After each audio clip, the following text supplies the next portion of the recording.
Well, I'm sure, as most of you know, we've literally seen the idea of not only global Britain crumble to pieces literally in the last 24 hours, but we've also seen the idea that the Brexiteers floated about ever since before, during 2016 and even before that, that if we left the European Union, we would somehow be able to get this quote unquote amazing trade deal.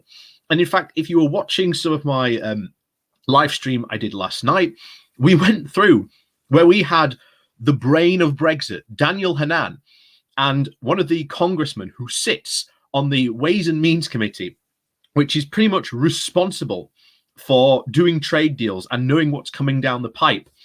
The congressman literally slaps Hannan about several times. Hannan keeps on bringing up these mysterious congressmen that he's had talks with that are apparently really in support. So, okay, Dan, name them. Let's hear who they are. But the congressman put him right. Britain is not important enough, and it's just not as strong as you seem to think.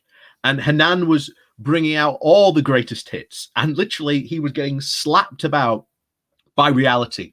It was an absolute massacre. Honestly, if you want to go watch it on that live stream, honestly, it was brutal, as many people will agree who watched it last night with me. But we also forget, of course, it wasn't just Boris out over in America. It was also Liz Truss. And she as well, currently being the quote-unquote darling of the Conservative Party, who I've said before, if you were to put money on who would be one of Boris Johnson's successors, I wouldn't complain of putting Liz Truss in the running for it.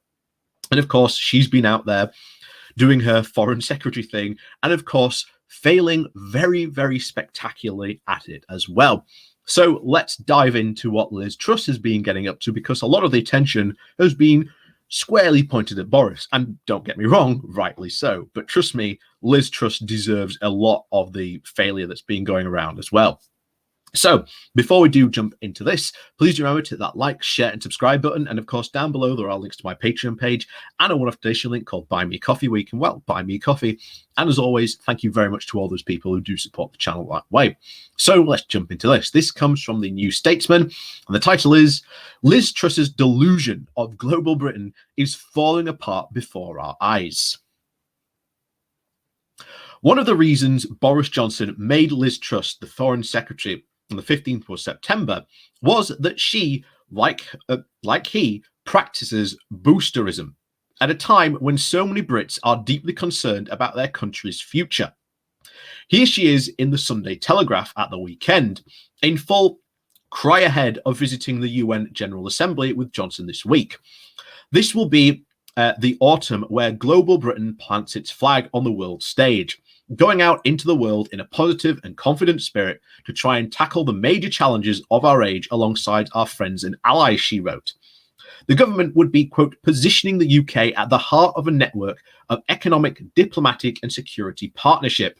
Britain was, quote, a global force for good, an outward-looking positive nation, and a, quote, fierce champion of freedom and free enterprise, promoting democracy and equality around the world. But does actually anyone seriously believe such delusional guff? It was true once, but not now.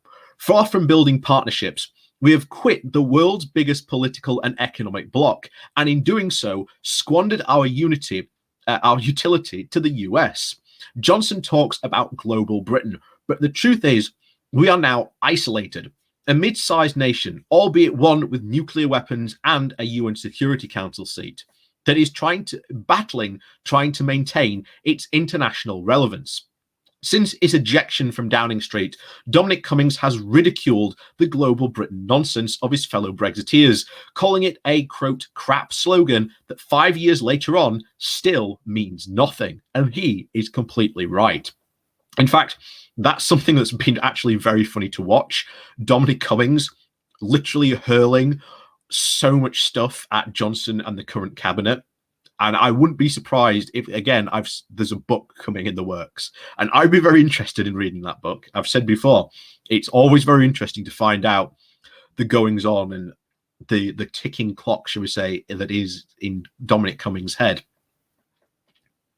So certainly, Johnson managed to pull off a mini coup last week when the US, the UK, and Australia announced a new security pact, with the first two enabling the latter to build nuclear submarines to try and counter China's growing influence in the Indo-Pacific region.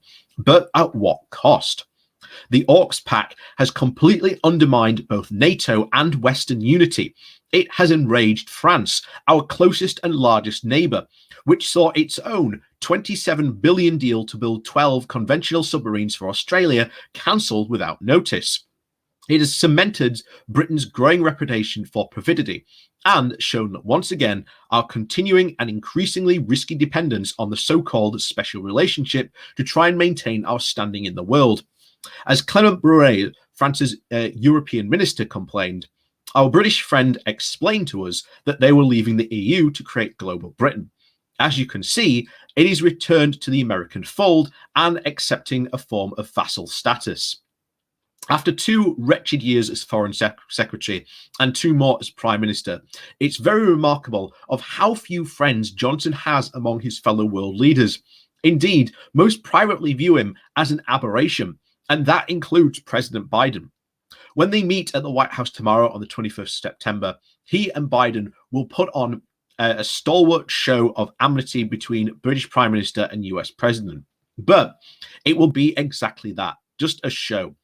Johnson is reportedly to have lobbied hard for this meeting, and we know for the fact that Biden opposed Brexit and regards Johnson's efforts to try and wriggle out of the Northern Ireland Protocol as a threat to the province's fragile peace, was described by the Prime Minister as a, quote, physical and emotional clone of Donald Trump.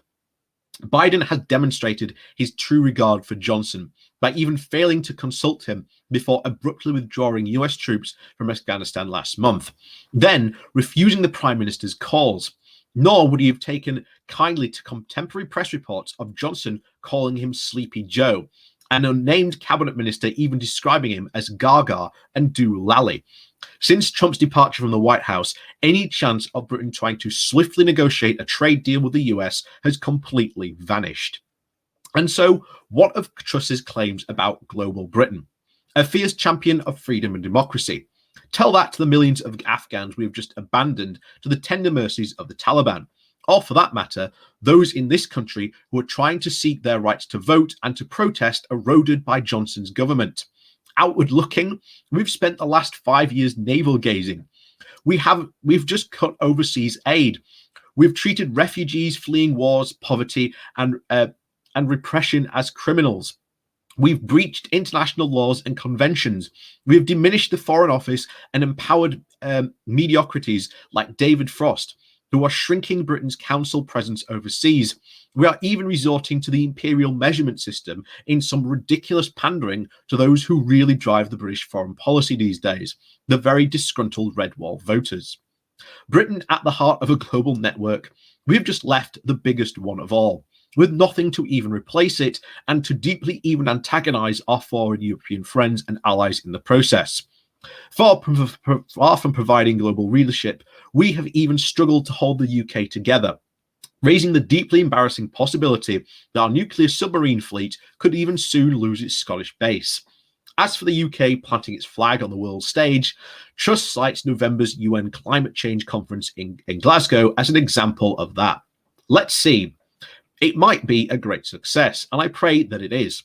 But seldom will the chair of an event ever so critical to the future of the world have enjoyed so much paltry international authority and goodwill respected as Johnson does.